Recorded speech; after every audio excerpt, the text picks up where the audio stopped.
You're listening to the We Are Libertarians Podcast Network. Find all of our shows at wearelibertarians.com. You know what's smart? Enjoying a fresh gourmet meal at home that you didn't have to cook. Meet Factor, your loophole in the laws of mealtime.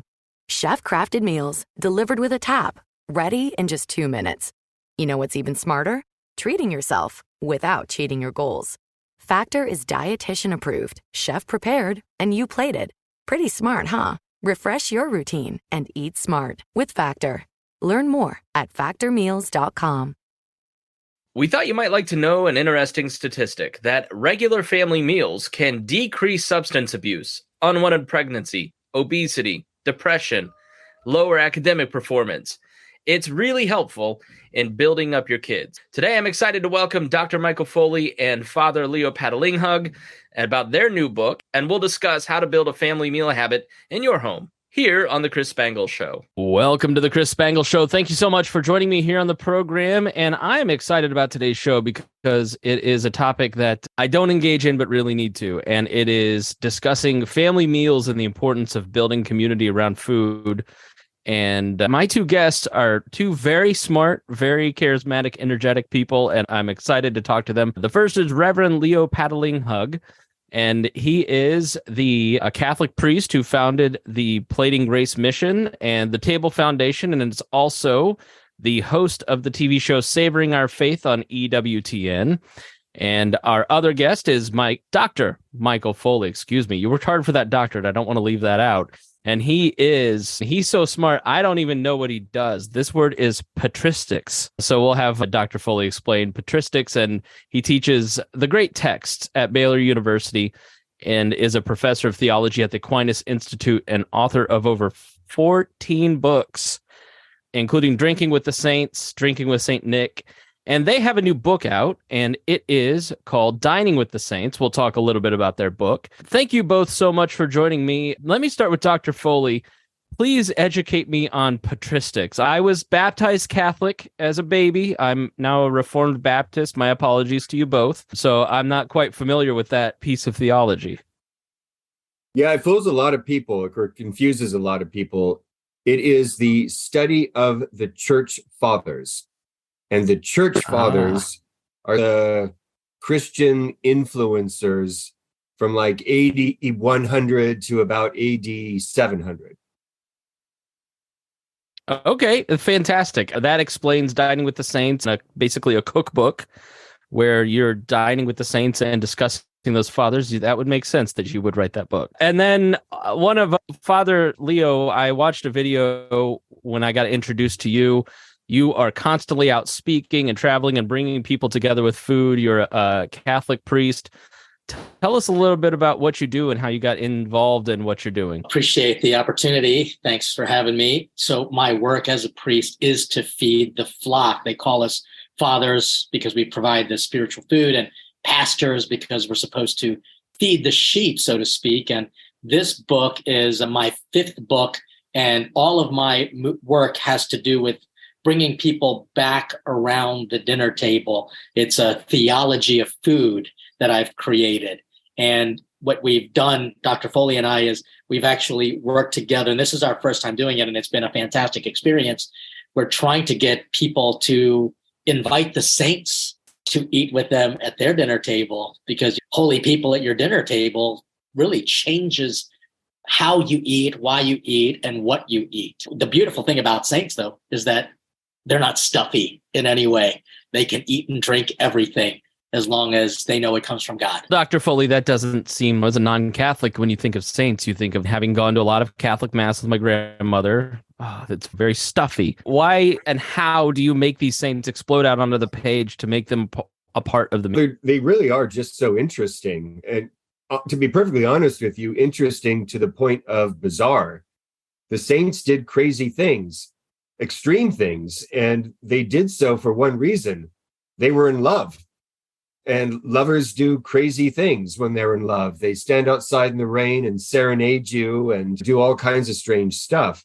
And the saints were like that. They were in love with God. Today is March 9th. It's the feast of St. Francis of Rome. And she was a crazy lover for God. She would voluntarily undergo these severe mortifications.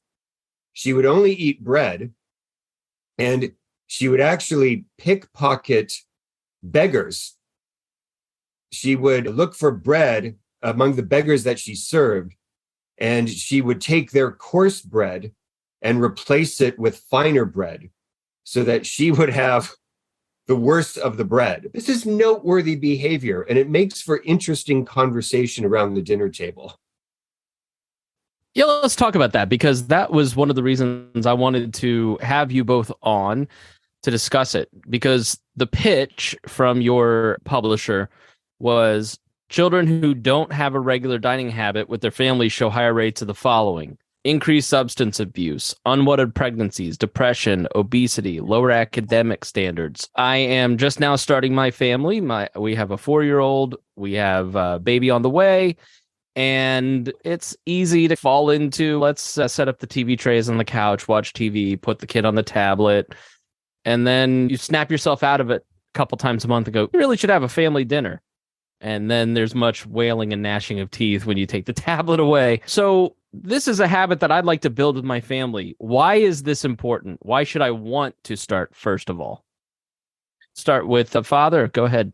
Absolutely. I want to go back to an observation you made about the Catholic faith and the Mass being stuffy, because it has to do with what you would like to do for your family, and that's to elevate the experience of your family dinner. The Catholic Mass is certainly for everybody, but it requires an education and understanding of how wonderful and exhilarating it is. It would be just as uncomfortable as a child sitting at a fine 5-course tasting menu at Per Se or at the French Laundry.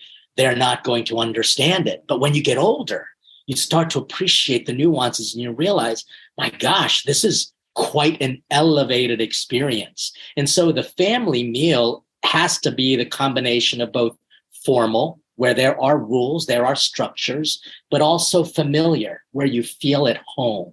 And what we're trying to do is to let people know that church, that faith, there is that same formality. We're talking to the divine God, and there needs to be some sort of structure. If not, it's chaos, but also to make sure that we know that we can feel at home. The family meal, I always say it's not important, but it's necessary to keep your family together.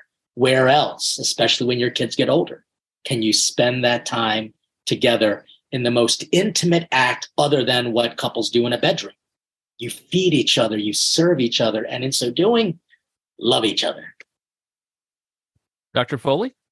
Yeah, I completely agree. And Chris, the one thing I would say to you is don't make the mistake I did, or my wife and I did. We had family meals consistently. And then a couple of years ago, our kids had evening tennis practice. And it interfered with our normal family time. And we let the family meal go by the wayside. And we actually could see a difference in sort of family cohesion. The kids that were affected by this new lack of a family meal, quite frankly, are a little more feral than the other kids, more aloof. And so we brought it back, and there was wailing and gnashing of teeth. It was difficult. They come home from tennis, they're tired, they want to shower. No, you sit down first, food is ready. And they're still a little grumpy about it, but at least they will have enlarged vocabularies to articulate their grumpiness, because whether they like it or not, they're benefiting from it. And so we're not letting it go again.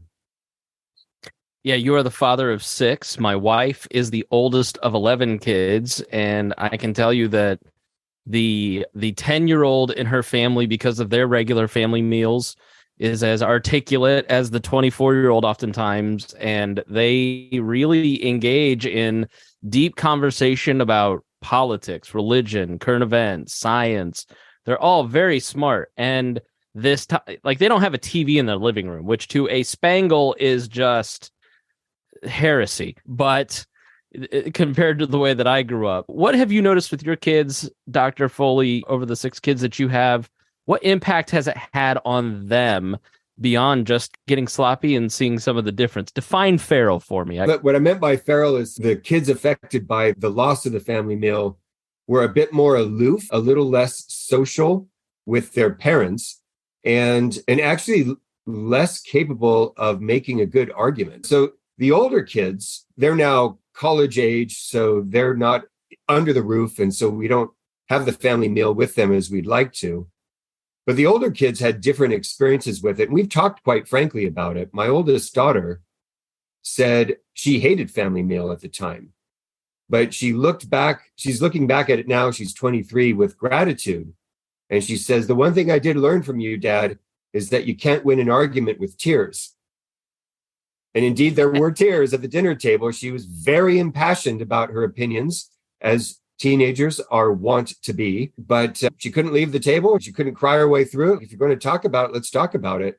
And she's grateful for that. It helped her grow up. My second oldest daughter had a similar experience. She said, I didn't quite like it at the time, but I knew it was good for me. And then my teenage son said, I knew it was good for me, and I did like it at the time. I loved it. I loved the drama of the family meal. So Father Leo, give us some statistics on why this is important. What do you see as you're out working with people, and maybe when you zoom back and you're writing this book, thinking about statistics and averages of families? Give us some more evidence that this is really important. So we just simply take the converse and realize that the majority of people who are in trouble, whether they be in the prison system or struggle with just relationships and their maturity, they have something in common. They don't eat together as a family. Part of the work that I do is with Plating Grace. It's a movement to bring families around the dinner table. I have a nonprofit group called the Table Foundation, and we sponsor a social enterprise. It's a food truck, and we work with people coming out of the prison system or disadvantaged communities. And one of the consistent things that they tell us is that they never had family meals. And the role of mom and dad, which represents God the Father and Mother Church, have a responsibility to feed the flock. And let's just admit, parents now know what God goes through trying to feed children good things, because we know that there are forces that want to feed your family bad things. And working with a population that didn't grow up with family meals, we just realized that the devil, who is very real, is very good at making bad things look good. And I always tell families, if you don't feed your kids, the devil will. Yeah, a lot of Cinnamon Toast Crunch and Dino Nuggets, and what my friend Ms. Pat calls oven food is what the 4-year-old is craving. But we'll go to, where did we go? And she wanted Chick-fil-A. She wanted broccoli instead of fries, which I was very proud of her. Father Leo, I think we often think nuclear family, 50s, mom, dad, ideal, obviously. But there are a lot of people who may be listening who going, I'm single, or I'm a priest, or I'm a single parent, and it's really hard to put those meals together. In conversation about this, what advice do you give for different families outside of that kind of like stereotypical mindset? I think technique is so key to having a good experience in the kitchen. As a priest, 25 years next year, but also a professional chef, I do cook for myself oftentimes when I'm home, but when I'm traveling, I'll try hard to find someone to share a meal with, because it is not good for man to be. That's just the scriptures. And so this idea of coming together, we have to understand the techniques that work. So making meal prep, super easy. Getting your kid involved now in the cooking process. Discerning what it is that they like, don't like, why. These are questions that I ask in one of my other books. Making sure that they have a taste of other cultures, because it exposes them to a global world. And then also asking them questions that aren't impossible to answer. Who would you like to invite for dinner next week? Things like this are just techniques to facilitate opportunities for togetherness. Dr. Foley, I see you shaking your head. Weigh in. No, I absolutely agree. Father Leo, I think, had a much earlier experience cooking than I did in my family. I'm from an Irish American family. We weren't very big into cooking, which is sometimes for the best. You don't want an Irishman in the kitchen. But so I never grew up cooking, but I learned to cook for myself the first time that I was away from a dorm or away from my family in college. I was in an apartment and I had to learn how to make things like pasta, which I had never made for myself before. And I suddenly discovered this is fun. I'm turning raw materials into something that doesn't taste halfway bad. So to enjoy the technique, I do think is a big part of it. And then even if it is alone, and I do think there is a danger, and I'm married 25 years, but there was a long time when I was living alone. There is a danger in letting both your etiquette and your health decline when you're just eating alone, tempted to cut corners and have junk food instead of real food. And it will cause health problems. Don't lose the technique. Don't lose the joy of cooking, even when it's for yourself. How dare you come on this podcast and attack me for the 8 years that I was a bachelor before I got remarried? Let's talk about technique and let's talk about how to introduce this, because I would guess that people listening are saying, oh, I don't have time. But really, it's the intimacy that's scarier than anything. It's the intimacy of talking with their wife or their husband or their partner or their kids, and that's maybe why our majority male audience is thinking, I really should lead in this respect, but I just don't want that vulnerability. And it's just a lot of effort. What advice would you give to them, Dr. Foley? Suck it up. No, just put yourself out there. As Father Leo said, this isn't important, it's essential, especially if you have a family. And you don't need to be a cordon bleu to have a good family meal. And it's a great activity for the kids. I recently made chili for the family, and I made my reluctant 11-year-old be the sous chef. And he didn't like it, but I was making him stir. And then suddenly he said, wow, this smells really good. Like raw onions went from smelling like raw onions to something good.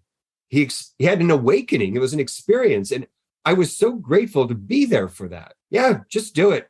It's fun. It's going to have its heartaches, but it's going to have its rewards as well. Father Leo, talk about breaking through that wall of vulnerability. Well, I think what we have to do is get people to really think about what food is and where it comes from and its very power. And so in my work, I created a theology of food.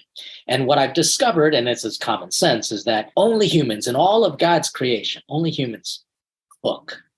We're the only animals in all of creation that can take something and sous vide it, to grill it, to add barbecue sauce. No other animal does that. And we have to ask ourselves why. Because we are made in God's image and likeness. We have what is called a rational soul. That means we possess something that only God has, which is rationality. So when people don't like doing these things, it makes them less rational and less human. And the worst kind of human, the selfish kind, because it's not about cooking. It's about what food has the power to do. And it makes you selfless. It makes you think about the other people. You want to please them. And I think we're afraid to give them something because they're going to reject us. And so this idea of vulnerability really comes when we're willing to think about the power of food and how it can make us more like God, with the responsibility to feed, to serve, because serving is love. These aren't my words. These are Jesus's. So I've got a totally unoriginal approach here. I'm just trying to make it practical for people with a cookbook. So what would you feed? Now, is the cookbook just a lot of fishes and loaves? Or what is good food in the cookbook that you recommend, Father Leo? What should I be cooking my family to show them love? Apparently not dino nuggets. I think it begins when you ask them, what are you hungering for?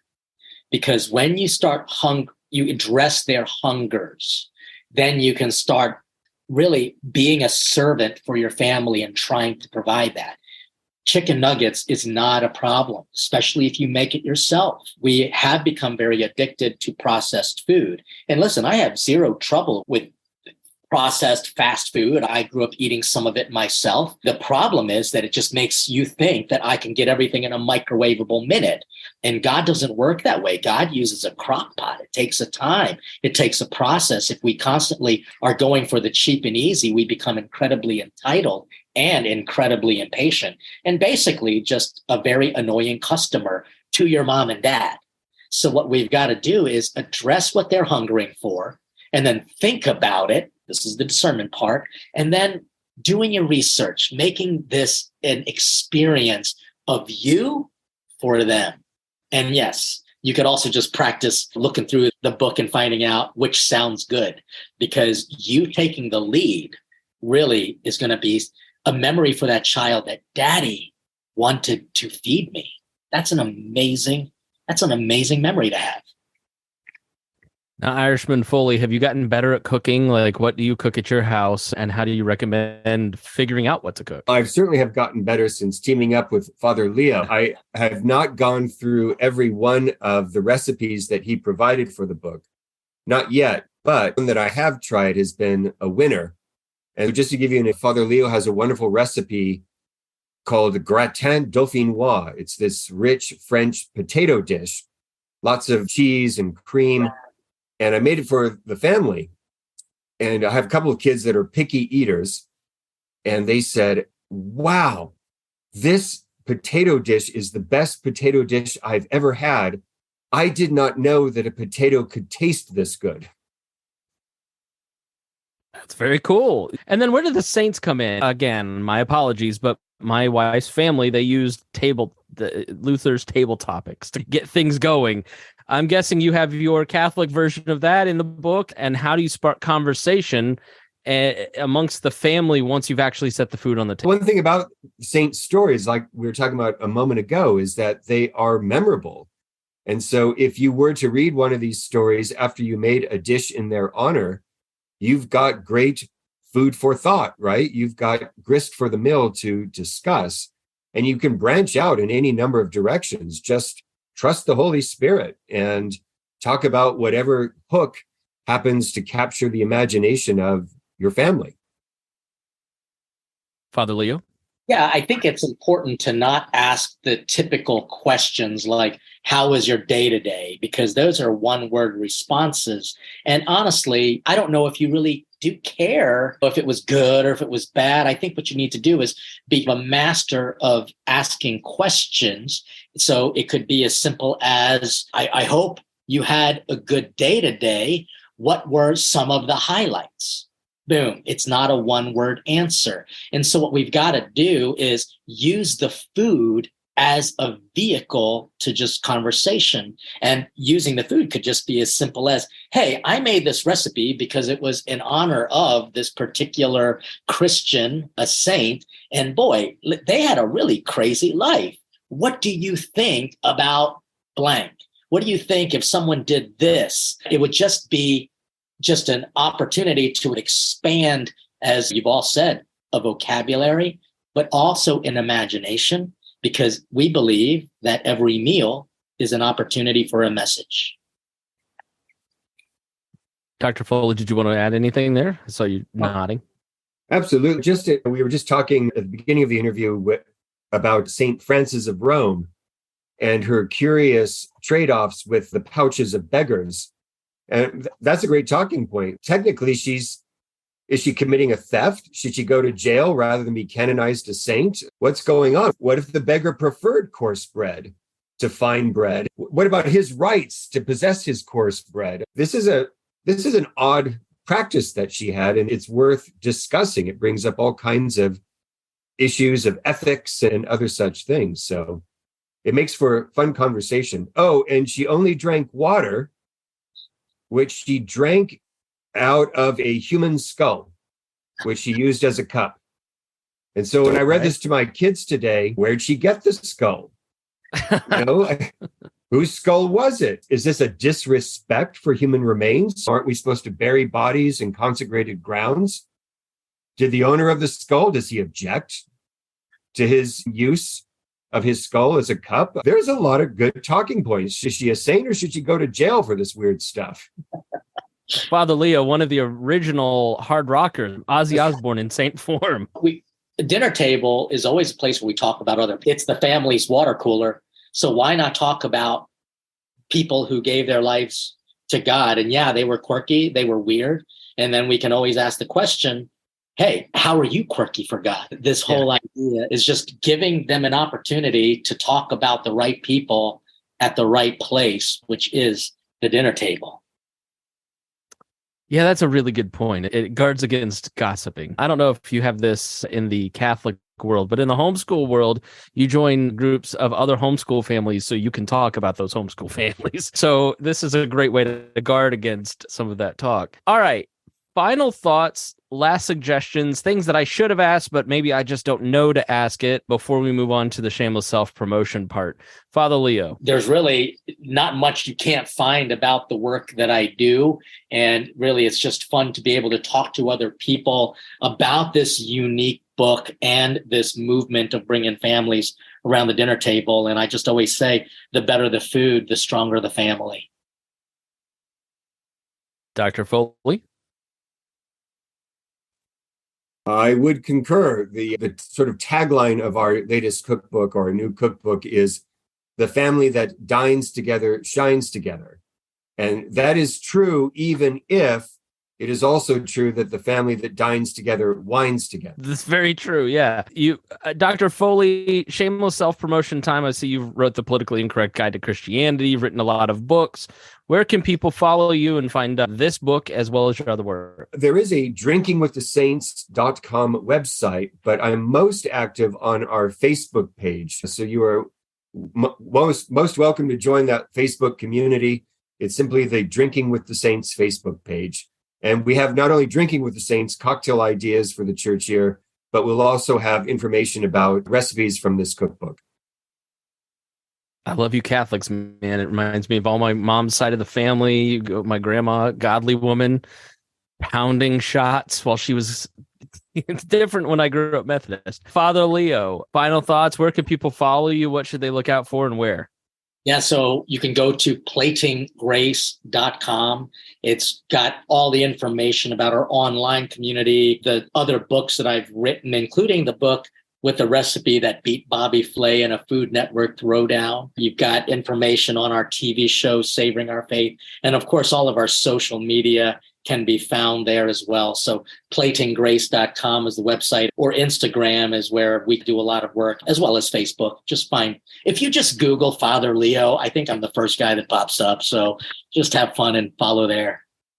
I'll put the links in the show notes. Thank you both so much for joining me. This was a fun conversation, and I hope that people get a lot out of it and that they go check out the book at Amazon, and I'll put a link to that in our show notes. And thank you so much for joining me.